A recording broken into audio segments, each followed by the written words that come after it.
سلام. اولش دوم این که زندگی واقعا خیلی تخمیه.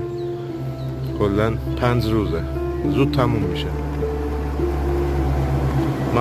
معلومم نیست که فردا باشی یا نباشی.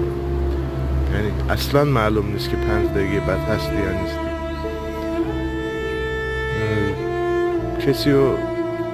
قلب کسی رو نشکنی هیچ ارزشی نداره، چون فردا دیگه نمیتونه ازش عذرخواهی بکنی.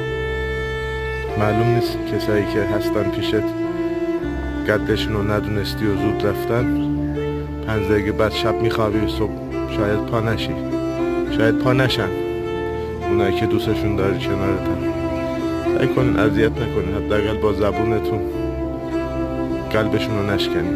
همین اومدم اینو بگم برم.